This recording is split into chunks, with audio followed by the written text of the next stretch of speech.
So it is with the members of the body of Christ. Okay? The Corinthians needed this admonition because some of them were glorifying in their gifts and despising all who lacked them. Some people in the church of Corinth were glorifying their gifts and they were despising those who didn't have the gifts. Okay? We don't need to be doing that in the church, because if you can sing, God gave you that gift for you to be able to sing. God bless you if you can sing. Okay? I can't sing, so don't look down on me because I can't sing. Okay? Some people don't have the gift of teaching. Okay? But if you do have the gift of teaching, don't look down on somebody who's not able to teach, who's not able to put words together. Okay? And then let me read this part again, what Paul said about the Corinthian church. He said, the Corinthians needed this admonition because some of them were glorifying in their gifts and despising all who lacked them. Okay? Don't get so boastful because you're able to do something better than somebody else, because that other person that you're looking down on is just as important to the body of Christ as you are. Okay? Factions had developed. Okay? When they're talking about factions, they're talking about groups in the church. You had the rich people over here who think they have arrived. Okay? And then they start talking about the people who don't have the money. You know, there's some people in church and they watch and see how much money some people are putting in church. You know, oh, they only put $1 in there. I put my $500 in there. That's causing division in the church. Okay? And that's just like when we're talking about our human bodies. Okay? If my head and my body looks good on the outside, but then I say I don't have no need for my lung. Okay? Wait until that lung is gone. Okay? When that lung is gone, or when you don't have the full function of that lung, then you're going to realize how important that is. And that's what we need to do in order to be able to keep people in the church. We need to let them know that they are important to the body of the church. Okay? Because when they're gone, we're going to miss them. Okay? Factions had developed. Let's look at 1 Corinthians. 1 Corinthians chapter 1. And we're going to look at verses 10 and 11. And I'm going slow because I do want you to write these scriptures down, because we're talking about the body of Christ. We're talking about the body of the church and how they're supposed to run smoothly. As I said earlier, God designed the body. And if everything is working correctly in the body, then we're able to we're able to achieve our purposes and our goals. We're able to move about the way that we want to move about. We're able to achieve what we want to achieve because God designed the body for it to be able to function correctly. And that's the same thing that needs to happen with the body of Christ, what happens with the church. The baby finger is just as important as the head. Okay? The foot is just as important as the eyes. Okay? So let's look at 1 Corinthians and let's look at chapter 1, and we're going to look at verses 10 and 11. And that's talking about divisions. Okay? It's talking about divisions. 1 Corinthians chapter 1, and we're looking at verse 10. And Paul says, "Now I beseech you, brethren, by the name of our Lord Jesus Christ, that you all speak the same thing, and that there be no divisions among you, but that you be perfectly joined together in the same mind and in the same judgment." There's nobody in the church more important than anybody. It doesn't matter what kind of education you have, what kind of degrees you have, what position that you're holding in the church. No one in the church is more important than any other person. Okay? And once we get that one thing down, then the church starts to become a better functioning organism. Okay? And once we start to realize that in our own human bodies, that even this thing that's looking good on the outside, as I dress up and I try to present myself to be able to look nice, the most important things that's in my body is the things that you cannot see. Okay? And that's the same thing with the body of Christ. Okay? And that's what Paul wants us to see here. 1 Corinthians chapter 1, let's look at verse 11. "For it has been declared unto me of you, my brethren, by them which are of the house of Chloe, that there are contentions among you.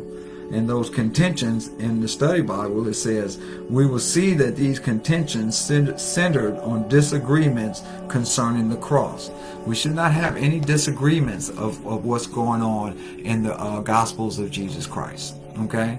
There should be no disagreements. We should all be on one mind. Okay? And we all should be in one body. Okay? We're baptized into the body of Christ. Okay?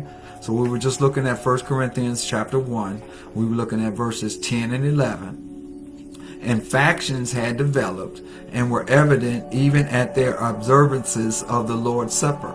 Now we have the Lord's Supper. Some churches, in the Catholic churches, they have communion every Sunday. Every Sunday they have communion. For most Baptist churches, they have communion on first Sundays.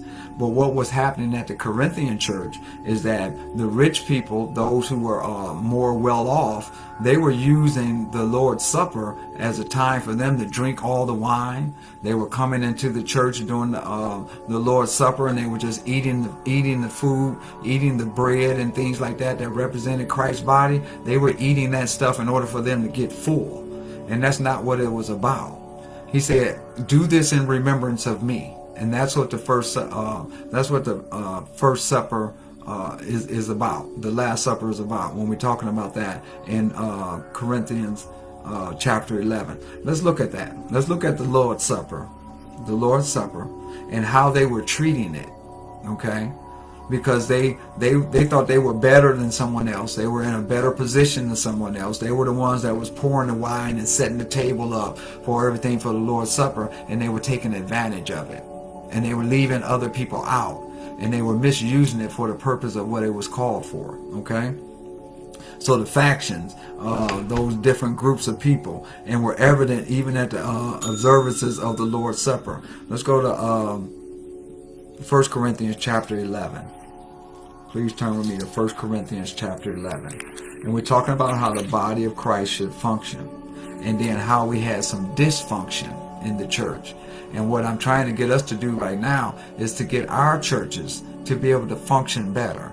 To be able to recognize the importance of all members of the body. Okay? Now this is the observances of the Lord's Supper and how they were abusing it. 1 Corinthians chapter 11. And let's look at verses 18 through 22. 1 Corinthians chapter 11. And it's still talking about the divisions. Let's start with verse 17.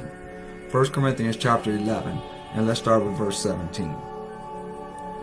Verse 17 reads, "Now in this that I declare unto you, I praise you not." Okay? "That you come together not for the better, but for the worse." And verse 18 says, "For first of all, when you come together in the church, I hear that there is divisions among you." Okay?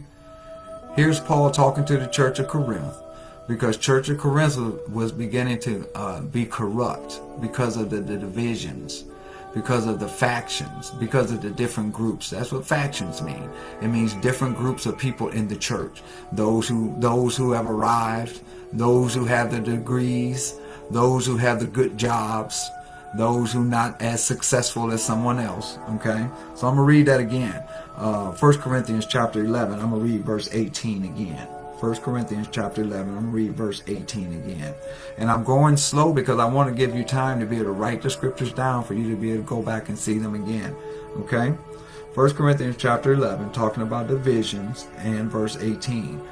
"For first of all, when you come together in the church, I hear that there be divisions among you, and I partly believe it." Verse 19 says, "For there must be also hearsays among you, that they which are approved may be made manifest among you." Okay? And now when I break these down in the study Bible, let's break down verse 18. 1 Corinthians chapter 18, I'm going to break those down in the study Bible. 1 Corinthians chapter 11, verse 18. And when you break it down in the study Bible, it says, "These divisions did not come about over doctrine, at least at this time, but rather along sociological lines." These divisions came about because of those who were more successful. Okay? And then, and it says, "And I partly believe it." Okay? And it says that he loathed to believe the worst, even on testimony that it is good. Sometimes people walk into the church and they think everything is going fine until they really get to be a solid member of their church, and then they can start seeing the divisions. They can start seeing the different groups in the church. Okay, so let's look at verse 19. 1 Corinthians chapter 11, looking at verse 19, and I'm going to break it down in my study Bible. Okay, 1 Corinthians chapter 11, verse 19. For there must be also hearsays among you. Okay.